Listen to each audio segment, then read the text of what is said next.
Қасқыр адамдардың арамызда өмір сүретіні туралы алғаш естіген кезде бойымды үрей билеп, жаным түршігіп, қиялым сансаққа жүгіргенін білемін. Бірақ сенбедім.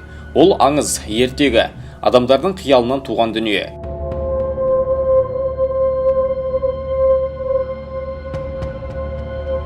Қасқыр адамдар, яғни оборотень, тек кино мен кітаптарда ғана кездеседі.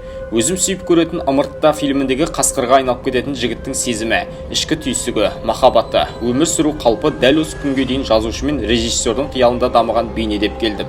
Сол киноны көрген сайын өз-өзімнен тынысым тарылып, тынышым кете бастады. Ал егер қасқыр адамдар шынымен бар болып шықса ше? Әртүрлі мистикалық көркем әдебиеттерді оқыған соң, ондағы негізгі ой шынайы өмірден алынатынына көз жеткізе бастадым. Құбылмалы бейне, адамның мақұлыққа айналуы. Оларды бұл тағдыр тәлкегінен өлім ғана құтқара алады. Олар ешқашан қартаймайды, ауырмайды. Олар бір сәтте әлемнің кез келген жерінде пайда бола алады. Әрине, бұл кино мен кітапта ғана бар әдемі аңыз. Шынымен солай ма?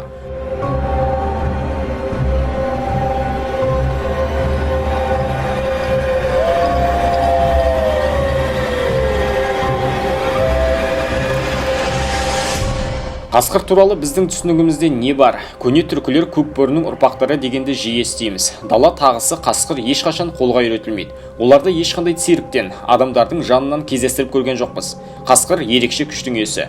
Ол біздің ұлттық танымымызда киелі аң. Аталарымыз иен түзде кездескен қасқырдың жанарына тік қарасаң, тиіспей кетіп қалады деп отыратын. Аң өзінен қорыққан адам мен қорықпаған адамды бірден сезеді. Түнде жортқанды жақсы көретін қасқырлардың мұндай ерекшеліктеріне қарап, шынымен бір тылсым күштің иесі ме деп қаласың.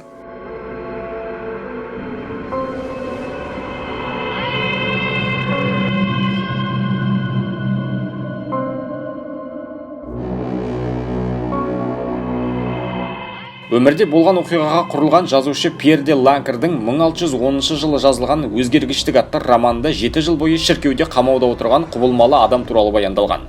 Жан Грени есімді жігіт түн ауа бастаған уақытта қасқыр бейнесіне еніп, адамдарға шабуыл жасайтын болады. Жазушы өзінің қасқыр адаммен кездесуін шеберлікпен суреттейді. Оның бейнелеуінше Гренияның көздері қанталап кеткен, тырнақтары ұзын, кір қожалақ, тістері қансорғыштың тісіндей өткір.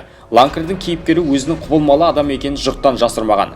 Ол адамның қанын ішкеннен ләззат алатын, әсіресе кішкентай қыздардың қаны тәтті болатын сот алдында тұрып мойындаған.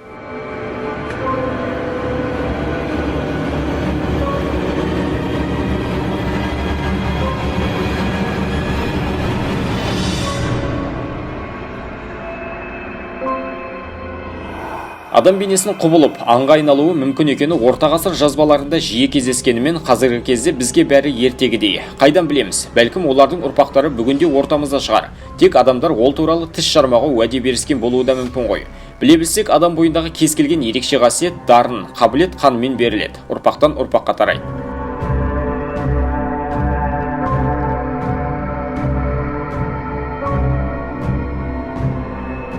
Аңыздарда адамның құбылуына бірнеше себептің түрткі болатыны айтылған. Қарғыс, қара күш, қасқырдың тістеп алуы сияқты кез келген оқиға сананы жаулап алуы мүмкін. Құбылмалы адамға айналу медицина тілінде ликантропия деп аталады. Ликантропия грек тілінен аударғанда қасқыр адам деген мағына береді. Ол уақыт өте келе білінетін ауру түрі. Оның себебін осы уақытқа дейін ешбір дәрігер, ешқандай әулие шешіп айтып берген жоқ. Ликантропия талып қалудан басталады. Әсіресе ай толған кезде адамдар өз-өзінен өзгеріп, айға қарап қасқырша ұлиды, денесін тырналап, үстіндегі киімін жыртып тастайды.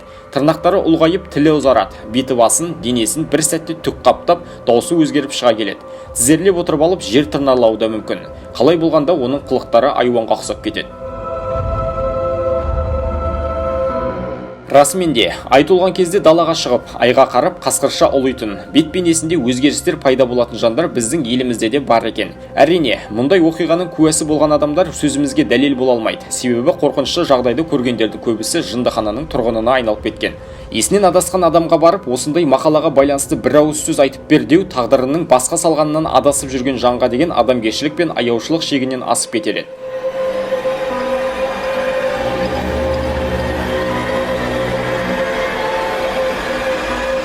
Аңызға сенсек, ликантропияны емдеу мүмкін емес. Оларды өздерінен зор күш, яғни өлім ғана жеңе алады. Негізінен адамның құбылмалы бейнеге айналуына оның психологиялық жағдайы себеп.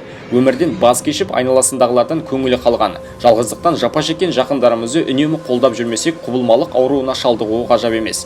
Әдетте қасқыр болуға ұмтылу адамдардың ортасынан жалығып, еркіндікте өмір сүргісі келу, даланы аңсау сезімдерінен туындап, айтылған уақытта сол сезімдер күшіне еніп, адам өз-өзін билей алмай қалады екен. Олар қасқыр кейпіне еніп, қиялдарында өздерін бейне бір қасқырлар үйірінің көсемі ретінде сезінетін көрінеді.